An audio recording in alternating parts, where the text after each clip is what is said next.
Hello and welcome to the Haunted Book Club with me, Gav Cross. And me, John Reppion. And we meet live every 2 weeks on Substack, and then we push it out to all the places. You can get the audio versions on your Spotify's or your podcast catchers or your Apples or your YouTubes. And if you wanted to help us because you're having a nice time, we'll never ask for any money for these things, the onlines. But if you wanted to like and share and comment and rate, that would be a big help. But the biggest help you can do is come to the live and have a chat with the other book clubbers, because they're actually really nice people, aren't they, John? Don't say all those things you've been saying about them. Just pretend and say nice things. Some of them are really nice people. That's my favourite line when I'm doing shows, but that's not about me. Right. So tonight, what it is all about, because this is a conversation, a book club all about short, supernatural and weird fiction. We're going to focus on the fact there. You don't need to, it's okay if you are a believer. We're focusing on the fiction. And tonight we're looking at content warning for you that live is a picture of a spider coming up.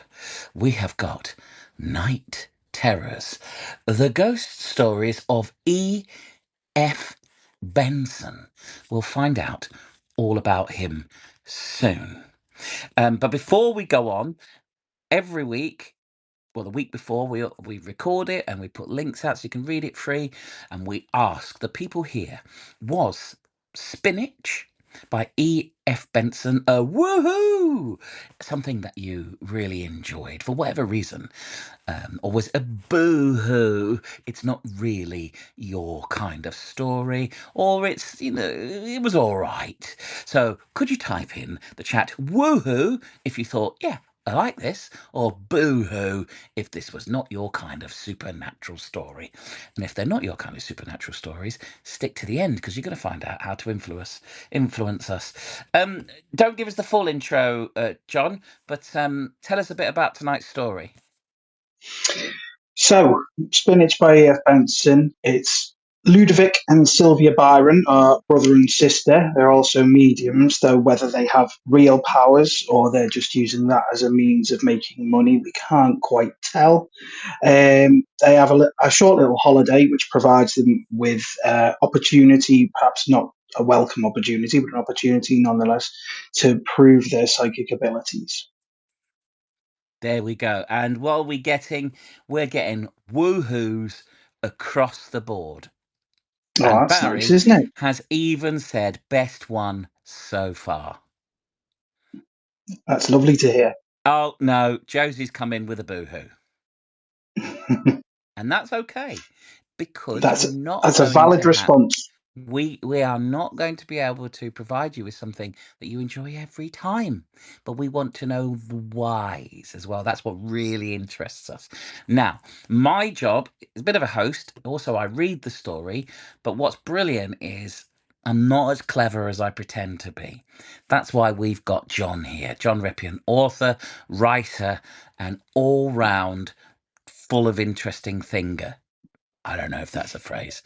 And John, you're going to give us your kind of overview and insight into the story and into the writer. And then while we do that, we really want you to be part of that conversation. So either start typing or a question or a thought, and you can press go. We probably won't look until John finishes.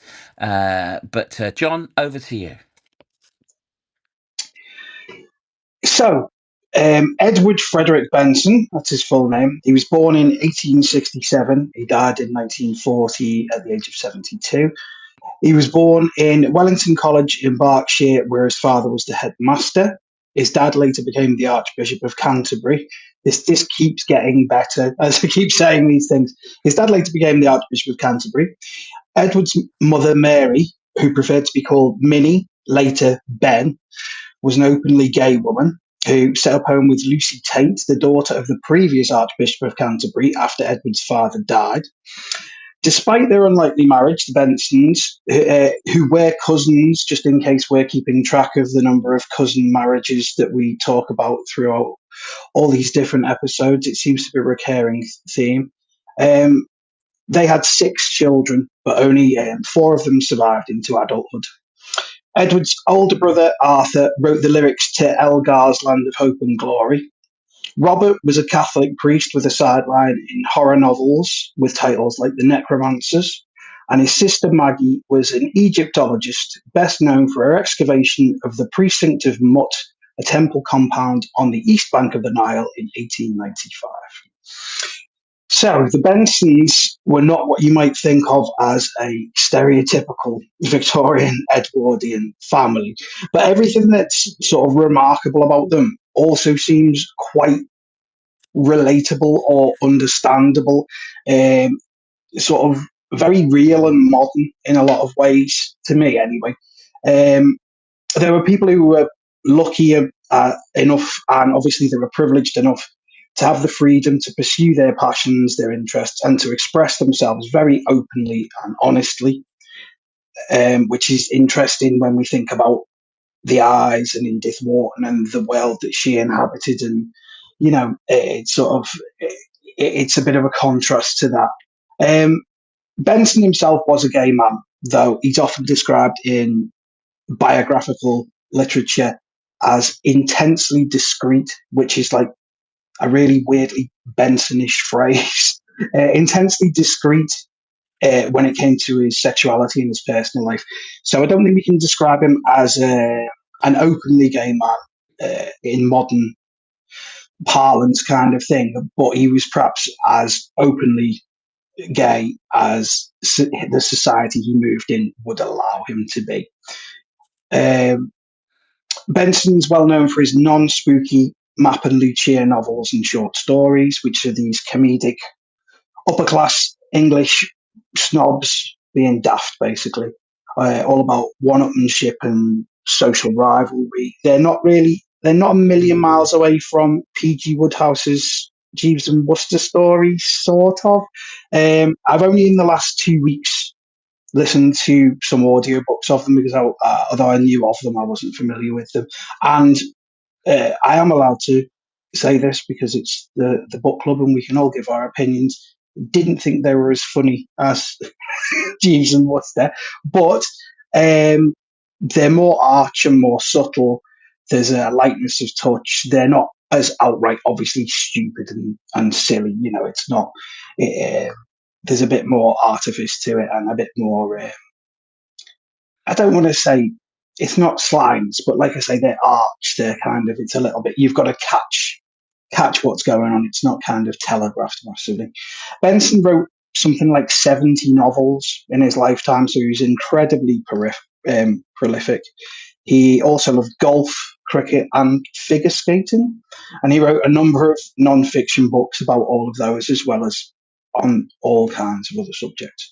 So, as a student in his 20s, Benson was present at M.R. James's first public reading of his own ghost story, Canon Albrecht's Scrapbook, which was at the University of Cambridge in 1893. So that reading is regarded by a lot of people as really the beginning of the birth or the rebirth of the modern ghost story, stemming from James. So actually him being there is there weren't many people who were present that day. I think his big brother was as well. He went on to write many of his own ghost stories, but he preferred to call them his spook stories. So Spinach was first published in Hutchinson's magazine in 1924, which is when Benson was almost 60 years old. It was republished in the collection Spook Stories in 1928, which was the fourth of 5 ghost and horror compilations of Benson's works that were published during his lifetime. Spinach might not seem, to people who know Benson's work, it might not seem like the most obvious or even like the best example of a ghost story from his canon, if you want to call it that. There's And No Bird Sings, Negotiation for Ambulance, Caterpillars. They're all examples of brilliant stories which follow a more conventional pattern of creepy storytelling, although they've all got very clever, strange quirks to them. But following on from The Eyes, which we read and talked about last time, Spinach uses a similar trick, but sort of in reverse, where with The Eyes, we think we're getting a ghost story, but we end up with something else that's using the framework of a ghost story. Spinach, we start out believing that there's no truth to the supernatural element of the story, only to be pleasantly or surprised. It subverts things, but in the opposite way that The Eyes does. Thomas and Caroline Carrot have changed their, which is, immediately funny anyway, have changed their names to Ludwig and Sylvia Byron. Benson writes, they called each other by their assumed names quite naturally and had almost themselves forgotten that they had ever been other than what they were styled on their neat professional engagement cards. And that's a lovely little example of how sculpted and precise Benson's language and turn of phrase are. When we're talking about the Mask of the Red Death, I think I said Poe's, the way Poe writes sort of makes my mouth water, and Benson's writing does a similar thing, but not identical. It's there's something like beautifully tidy and precise about the way he writes that makes me feel like there are sort of no sharp or rough edges on his sentences, as if all the corners have been kind of rounded and smoothed off, if that makes any kind of sense. It's just all so precise and neat and just lovely. Everything at the front end of Spinach leads us to believe that the Byrons are basically money hungry frauds with no psychic powers, and also that they're somehow trying to convince themselves and each other that they do have powers. Ludwig's slip up when he's talking about how spirit photography might earn them a bit of extra cash is one of the most obvious bits. But even though that seems to expose the fakery of it, when Ludwig tries to do the spirit photography, he doesn't try to fake them. He goes through, follows this procedure, and he seems to be fully expecting that it's going to work and to work by supernatural means, presumably. So that's almost our first or one of the early indicators that something might be different to how how it's originally presenting. The Byrons seem to be these ridiculous characters at the outset, but they become more real and human as the story progresses. Not because they change or that anything changes about the way the story is being told. It's because the events of the story start to frame them differently. You start to feel that they're not absurd caricatures, just weird people, for want of a better term. And knowing what we do about Benson's family, their incredibly varied interests and lifestyles, we can understand that people who might be thought of as eccentric would be very real and relatable to him, even if they were, kind of quite out there characters.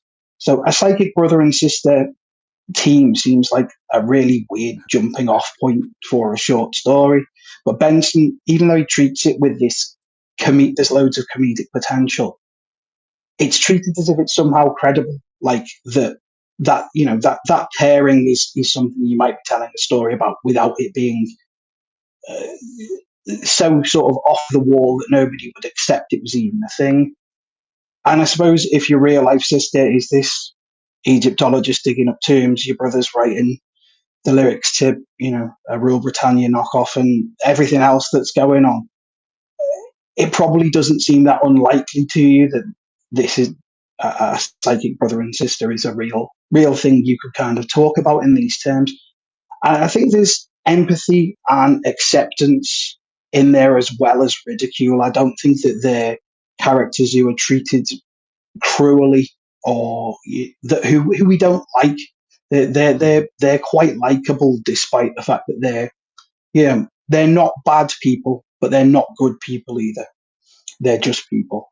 It's mentioned a couple of times in the story that their clients are all wealthy, so there's no suggestion that they're swindling anybody out of their kind of last pennies by um, by conducting these psychic things. I don't think there is. Anyway, that's one reading of it, but they do seem to say that everybody could afford these holidays that they could definitely never afford. Of course, they could afford the holidays, but they're a bit kind of penny pinching, aren't they?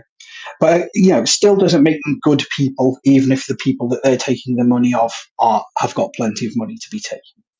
So the ghostly Thomas Spinach is more morally complex than he appears at the start as well.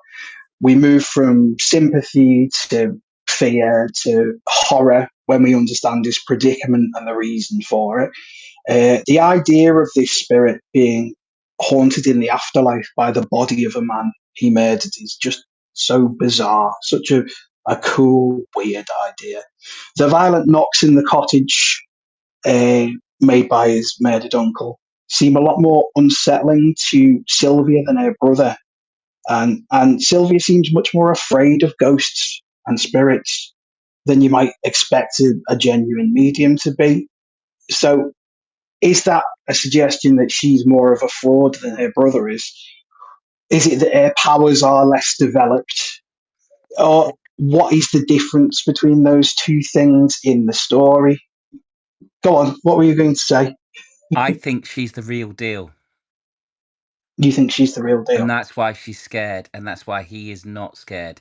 What does anybody else think? I think she's the real deal. I think he's the fraud, hence the framing of the story of the fraud. And then when we get the emergence of her powers, she's the real deal. She has the deeper skill set, and that's why she's scared, because she feels it more. That's my take. No, that's an interesting idea, and that's definitely possible, isn't it? Within the yeah, definitely you could read it like that. So the final paragraph of the story says that basically in time everything returns to normal, despite everything that's happened, despite the discovery of this body. But that version of normal is in itself bizarre. Their version of normality, of reality, is bizarre. Happy spirits on the other side haven't really got anything interesting to tell the living, even though you're in communication with them. We're left wondering whether the Byrons return to like charlatanry and sort of doubting whether they ever had any genuine psychic powers, even though we've seen the evidence for ourselves in the story, which I think is really clever. The body of the murdered uncle could have been discovered without any kind of haunting taking place. In fact, they lit the fire several times while they were there, so it's really surprising that they didn't discover it. Yeah, Um, so that's a well smoked yeah, cadaver. he's That's a kippered, that's like an Iberico ham style uncle. kippered uncle. So there's no Clifford. material proof that anything supernatural has taken place, except, of course, there is the photograph that shows the spirit double. But even that is just part of the ephemera of mediums and psychics. So if you showed it to a believer, they'd believe it. Yeah. If you showed it to a skeptic, they'd be skeptical of it. It takes us no further.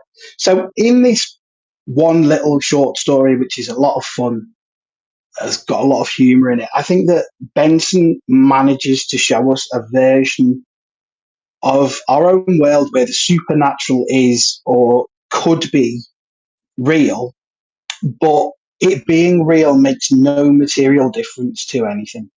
Life goes on just as it always did, and nothing has really changed. And that sort of makes Spinach weirdly a very realistic ghost story, because what if ghosts were real?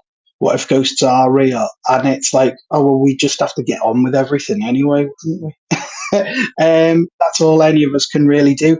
And I know that that ending can feel a little bit of it could be a bit of a letdown, but I feel like it rounds things off very nicely. And you're left, it's a very, as a whole, it's a very nice experience. It says a lot more than it appears to at first glance. I think it's a lot, even though it is a very silly, fun ghost story that again is using the format of the ghost story stuff to do something different and be a bit satirical and everything. I think it's quite deep, a lot deeper than kind of it would seem at first. Thank you, John. John, and that's yeah, that's where I come from as well. I think this is really layered and really rich, just like a lot of other Benson's stories, which maybe we'll get a chance to talk about. So it'd be good to know what you thought of the story, or any questions you have, or any clarifications, or any confusions, or anything you'd want to challenge that John has said. I don't agree with John all the time. But that's the beautiful thing about these stories; they can come from different places. Well, we've got Rachel agrees that Sylvia is the real thing, and that's why Ludovic gets jealous. Yeah, I think Ludovic's all about the money. I think he's all about the yeah. It's really I really wondered why he bothered sticking him up there. Yeah, I did too. Other than the fact that it's like if you dig a fresh grave, I suppose that's quite difficult to hide. Yeah, And the suggestion may be that he's not really a balanced kind of person either, so he's not making great big logical choices. It'd be much shorter story, says Barry, if they'd found him earlier, and that is factually correct. that is factually correct. Yes. Yes, it seems like a lot of work. It does seem like a lot of work. It does. Strange name, spinach. Yeah, why do you think spinach and carrot are so prevalent in this story, John? What's your theory? And what's your theory, book clubbers? I've got mine, but I want to hear yours first. I also think the widow was up to something. Yes. Yeah, that is an interesting point, isn't it? Why Mrs. Sapson?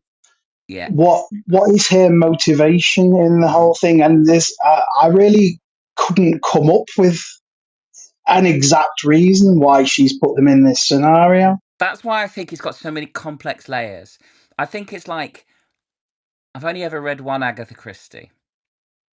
But it's like that kind of like there's a lot of red herrings in there that make you go, oh, or make you go, hmm. And whether it ties it all together, I don't think necessarily needs to. But I just do think I think the footsteps are there to back foot you, if I can mix my metaphors. Um, yeah, the widow is dodgy though. She is dodgy, but she knows something has happened. I do think she was testing them because she suspected something? Do you think she wanted to use them as kind of like discovery? Or was she involved? So therefore, she was expecting them to reveal something. I don't know. It's a lot to take in. I Um, think that the simplest, the most straightforward one is that obviously she knows about Spinach's death and being struck by lightning and all the rest of it, so she wants to see if they're going to pick up on that, and doesn't know about the body up the chimney. But not knowing about the body up the chimney is quite a big Maybe thing. she was just she kind of suspected it had happened, but she needed them like a pair of dowsers, diviners, to find, So she was kind of like a once removed Columbo, one less thing. Um, Claire says, I think she may be living off credibility as mediums. Yes. And if they do well, so does she in those circles. Yes, standing. The social standing. And this is what we're getting into why I love E.F. Benson. And I come from the other direction. I've read more Benson than Woodhouse, Barbara Woodhouse. Sit. Um, I love, and that word you use is a word I adore. I love how arch he is. And I know he was deep in this world, social hierarchy, but he wrote about it all the time, and he was so hilariously scathing about it. Um, Yeah, I've got this edition. I love the Wordsworth editions because they are cheap and accessible. Um, the Wordsworth edition. So it's got I think it's got most of his ghost stories in, and there's a story I read in my previous my last 4 years of reading ghost stories online to no great acclaim. Is one of my favorite ones. Is a very arch and funny story called Mr. Tilly's Seance. And Mr. yes, Tilly's Seance is all about a fraud medium where the society go to. and then read it. No, I'll reveal it. It's 100 years old. So, and one of her regulars dies on the way to the séance, and so he goes, oh, right, I'm dead. Well, I might as well go anyway, and goes and gives the medium the like fright of her life because she can actually see him. And he's like, well, what have you been doing for the rest of the time? So it's a real kind of like comedic arch takedown of this whole explosion of the spiritualism that was so prevalent around this whole middle class society. Yeah. I thoroughly recommend it. Very funny. I wonder whether the widow also knows something is present in the house.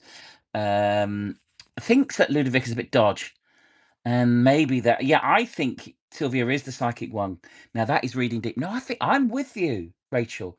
I agree with all of those things. As I say, I think that Sylvia is the one. Ludovic is like on 10%, and Sylvia is starting to go full wallop. We know that the outcome of this for them is that they became successful in their field.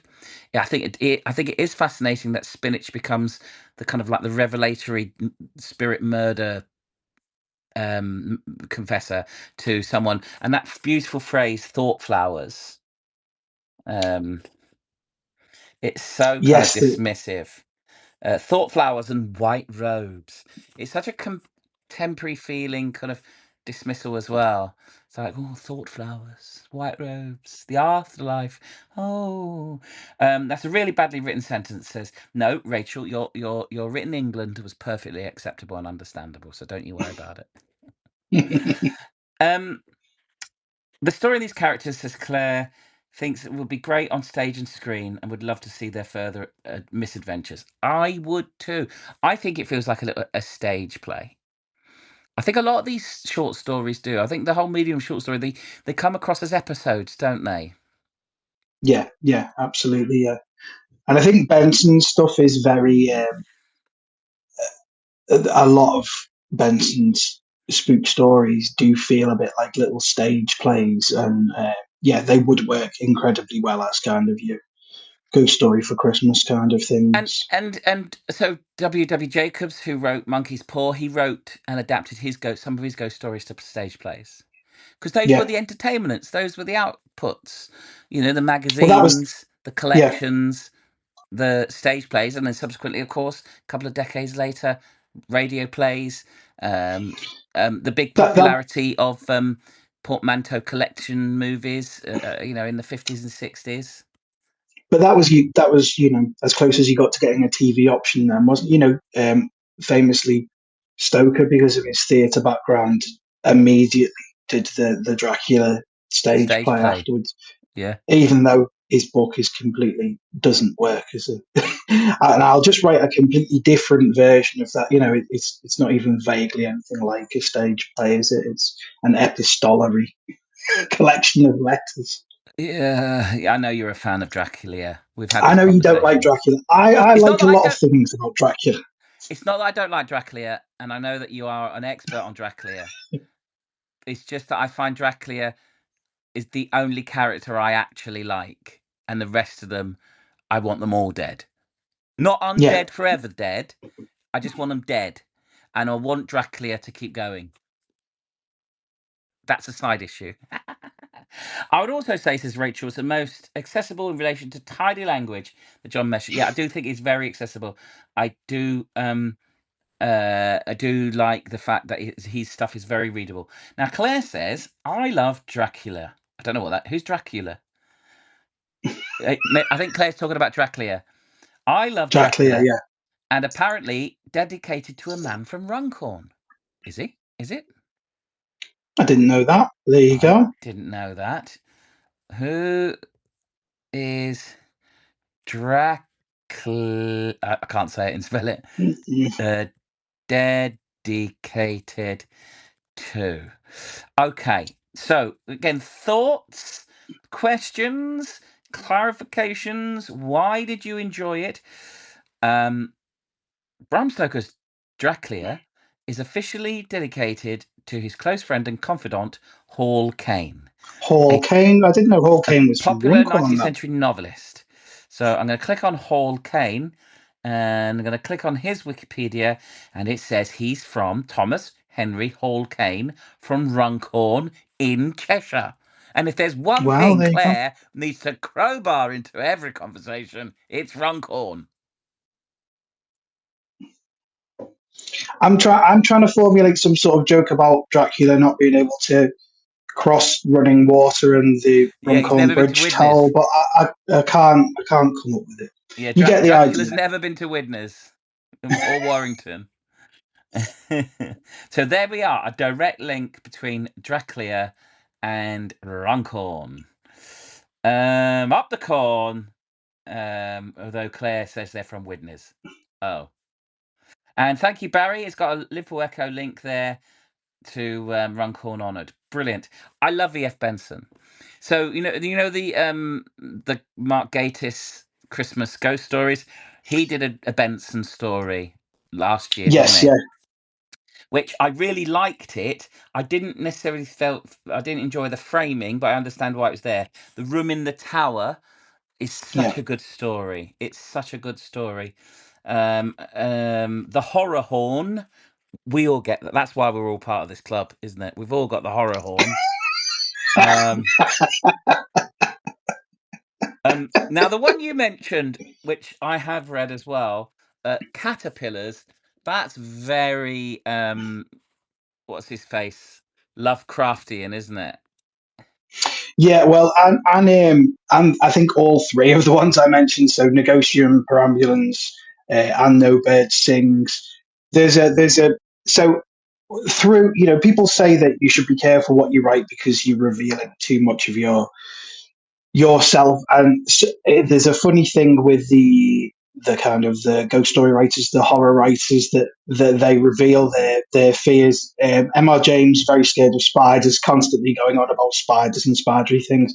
E.F. Benson, he doesn't like creepy crawlies, he doesn't like slugs, and he doesn't like caterpillars. Any wiggly things, he's not a fan of them. Which So, well, ironic as a very actively gay man. Um, ah sorry. dear. But yes, there are a lot of monster slugs There and are a lot of monster monster slugs. caterpillars. Yeah, the caterpillars one, I can recommend it if you like it, all a bit grim. Now, I also, has anybody here read any of the Map and Lucia books? I love them because I'm a bit obsessed with rye and camber. That's also why I love this story because I could visualize it. I know that part of the world really well. About 5 or 6 miles out of Rye, when I was a kid, we had a caravan, not like a posh caravan on a place with like a shop and a bar. This was a caravan on the edge of a field that, for entertainment, had a toilet block and 2 oak trees and a woods, and you could go scrumping. So I know Rye really well. In the 80s, the big Map and Lucia series, Prunella Scales, plus, and then it was remade in the teens. Just did all that filming around Rye. And if has anybody ever been to Camber? Of course, there's the famous Camber Sands. There's the Pontins and all that. But the actual salt marsh around just between Rye and Camber is very, very mysterious. We made our own fun in them days, says Barry. And Rye itself is so full of history. It was an island. It's got these gates. It's got the cobblestones. If you get a chance to go down there, it's got the smuggler stories. It's got the full big towers, and Henry VIII had a castle just outside Rye. Spike Milligan used to live near there. Oh, I love that part of the world, but it's got great atmosphere as well. It's very spooky.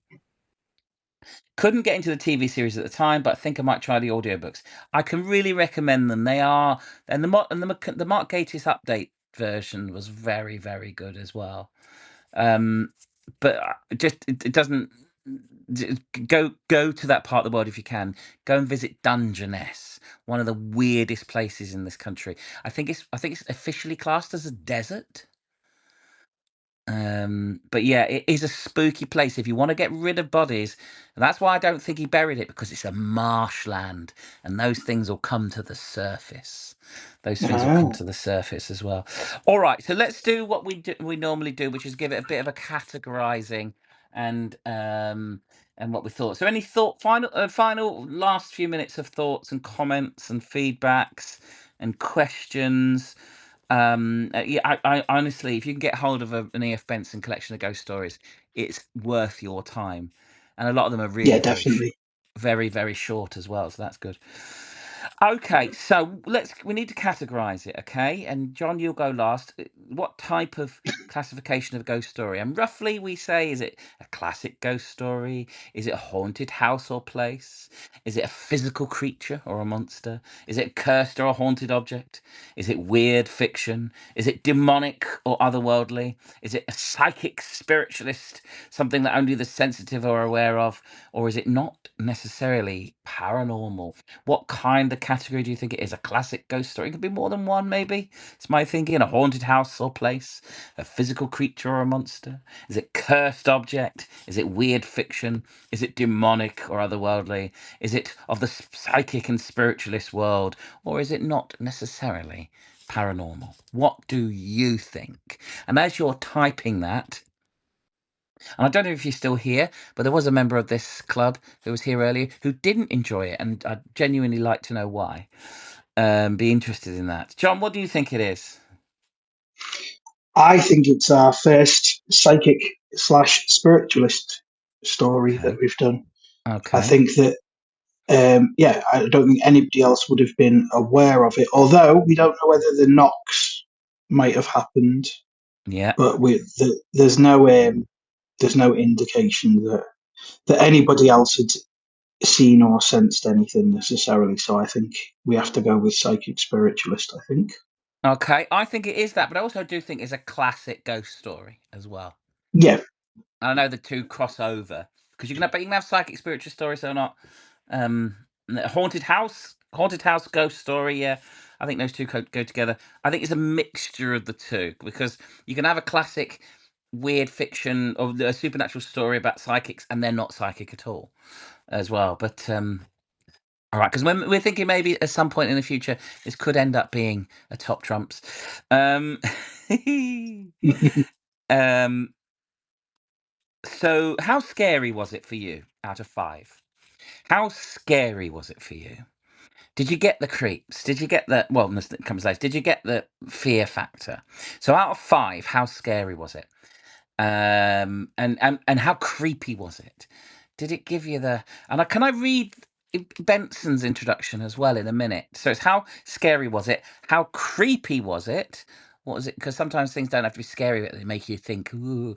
And also, how satisfied were you out of it? Out of each of those out of 5, did it stick with you? Did you think about it? Did you go back and have another look? Did you tell something about it? Did you finish it and go, hmm?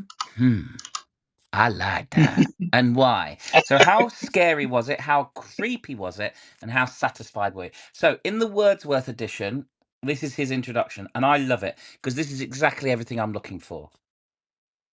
These stories have been written in the hopes of giving some pleasant qualms to their reader, so that if by chance anyone may be occupying in their perusal a leisure half hour before he goes to bed, when the night and the house are still, he or she perhaps cast an occasional glance into the corners and dark places of the room where they sit, to make sure that nothing unusual lurks in the shadow. For this is the avowed object of ghost stories, and such tales as deal with the dim, unseen forces, which occasionally and perturbingly make themselves manifest. The author therefore fervently wishes his readers a few uncomfortable moments. I love that. It's so arch. It's so arch. I love it. Right. So 1 out of 5 for scary. Not scary, says Barry. So 2s and 3s and 1s out of 5. 2 out of 5 are creepy, mainly because of the swimming body on the other side. It's 3 for creepy there, 3.5. So you're getting the creepy, but it's 4s for satisfaction. So there's a high satisfaction level for this one. Saving the 5 for one that hits the creepy scary combo. Oh, that'll be a beautiful day. And Nathan, hello Nathan. Scary 1, creepy 2, satisfaction 4. I love that. Because it doesn't have to be creepy or scary to be satisfying. It's like to use a contemporary reference, it is an Inside Number 9, isn't it? Some of them are funny, some of them are scary, Yeah. but when they finish and they're like, I like that. That's a good thing. 4, Well, Chris is here. hello, Chris. I recently read a wonderful little pamphlet which is called Thoughts on Horror by a friend of mine, Brian J. Showers, who lives over in Dublin. He's the guy in charge of Swan River Press over there, produces some amazing books. And read this little pamphlet when I was on the train the other day, which I think is the best time to read anything on the train. And this Brian's a lifelong horror fan, the same as us. But this whole thing that people say they're unsatisfied with horror because it didn't scare them. And so Brian's basically written this whole treatise on why being scared is only one tiny part of the wide sort of smorgasbord of what horror and ghost story does for you. And there are all these little boxes that stories can tick, and they can pull you in all these different directions. And ultimately, it's about how satisfying they are. And I actually spoke to Brian and said, it's so funny because what we're doing with the Haunted Book Club at the moment is really showing that although we're giving these scores and it can seem a bit reductive in some ways, what's really interesting about it is you could have a really scary story that wouldn't be satisfying. You can have a story that isn't very scary or creepy but can be really satisfying, and it's all these different ingredients that make these stories so interesting and make kind of horror and the ghost story just such a broad church. And I think sometimes there's a lot of harm done by trying to say what sort of, especially with films, it happens more with films, what sort of horror is it? Is it a this or is it a that? And at the end of the day, it's just like, have you enjoyed it? Has it stayed with you? That's the most important thing, isn't it? Most definitely. And I love this story. Thank you. Chris is late. Says sorry for the late. Forgot about the day change. On holiday, has been trying to get the fire going. Must be a blockage.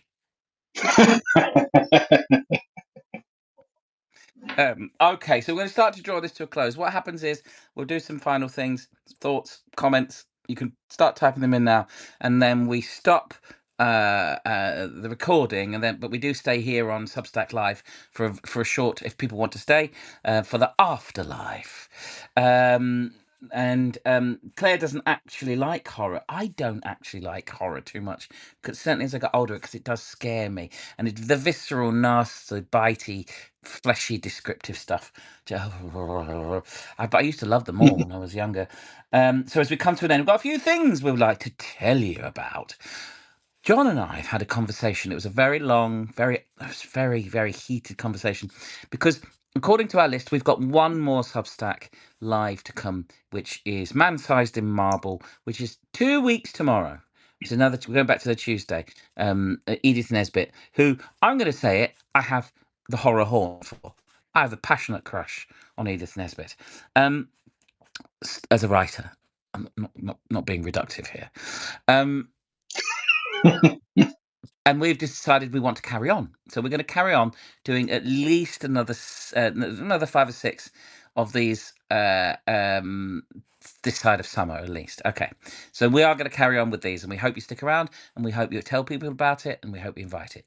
We've got the live gigs coming up, and if you're online, we're going to start. So we're actually going to the Draclia dedicated Runcorn to Norton Priory with our first live, which will be on Saturday the 18th, only a couple of weeks away, of April, and we'll be doing the story which is actually set there.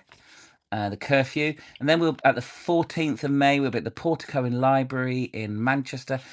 2 incredible spaces, and the 22nd of May we'll be at the Blooming Skull coffee shop in Bebington. You can jump on a train and come and join us. So we've got those live gigs coming up to support if we'd like to. Now. Date is going to be confirmed, and it's coming to you, the dedicated live bookers first. We're going to do a free live gig, aren't we, John?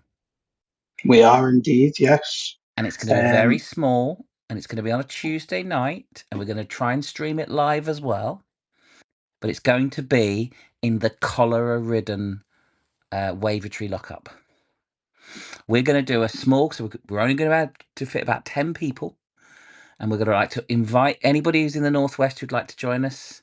Bring a friend maybe for a live Haunted Book Club in this style, because we're going to try and go live at the same time online in the Wavertree Drunk Cholera Victim lockup, and that'll be a free gig aimed at book clubbers first. Members only. Nathan says, I hope you carry on with this. I'm really enjoying it, so I'm happy you've already booked, looking to do another 6. Absolutely. Free to get in, £20 to get out, says Barry. Why not come to Slains Castle in Aberdeenshire if you're interested in Dracula? I am interested in Dracula. Well, if they want to pay us, we don't intend to ever charge for the online things, but obviously we do have to charge for tickets for the live gigs. But we want to build those up. We actually want to do real live ones. Now, the other thing is, tomorrow when I push this out on Substack and also on the socials, I'm going to put a Google form on for you to nominate short stories. What's the criteria for the stories we're looking for, John? They need to be out of copyright, so we can all share them. They need to be freely available, so we can look them up online or pick them up in paperback form. And they need to be under a certain amount of words, which I should know, but I don't know. We want them to only be like, half an hour long, Half an hour nothing to longer 40 than minutes that. to read out loud. Yeah. So yeah, there's a Google form for you to nominate stories that we could look at, and I'd like to mix, and I'm sure the same, mix up, because it'd be great to do all one author, because they wrote loads, and I'd love to get into some of the ones we've done authors before, but different authors, mix of gender and approaches, multicultural ghost stories that are out of print as well, or interested in finding out about. Things that could be accessible. Can it be banshees and boggarts? Yeah. Of course, you can suggest anything as long as it's a short story that is out of print, really. So it's got to be more than 70 years old. Or even one of yours. If you know someone who's written a story, or you've written a ghost story and you want it to be featured, I'd love that. Wouldn't that be good, John? Yeah, that's a really good idea. Can Really we good do a idea. Reppion story sometime? What, and I'll sit here and say what he's done is particularly clever. If you go online to YouTube, you can find a Gav Cross reading of a John Reppion story. Oh, you can, yeah. Owl pellets, yes. Maybe we should share Yeah. that as a bonus. Yeah. It's a great story. It's a bloody great story. Okay, so what we're going to start to bring this to a close. Thank you very much for being here. John, what are you up to for the rest of the week? Working hard or hardly working, that's the question. I'll be working on my novel, which is what I'm doing at the moment, which is a really boring thing for a writer to say, isn't it? But that's what I'm doing. And it's got a lot of real world nasty stuff in it that I'm turning into fiction, but it means that I end up just like looking at loads of miserable news items. What, you're turning some of the real world nasty things you've done into fiction? Not that I've done. They're nothing to do with me. All right. No. Sorry. I wouldn't have to look them up if they were things I'd done. Actually, that's a lie. I always have to Google myself if I have to remind myself of anything I've ever done. So keep an eye out for my other live shows. I'm just about to start pushing my Cheshire mini tour of the War of the Worlds. yes, definitely. I'm down to Basingstoke next week to develop a new family kids game show, Funny Looking Kids, the game show. And that's what I'll be doing soon. All right, everybody. So we're going to finish here. Thank you very much. Thank you for your support. Thank you for your likes, your subscribes. If you're listening to this back, please leave a comment. We'll always reply, and we can find us everywhere anyway. Right, so thank you very much, and stick around for the afterlife if you wish. If not, goodbye, take care, and look, like E.F. Benson says, there's always a dark little corner. Look over your shoulder, see what's in there. It might be stew and dumplings, who knows.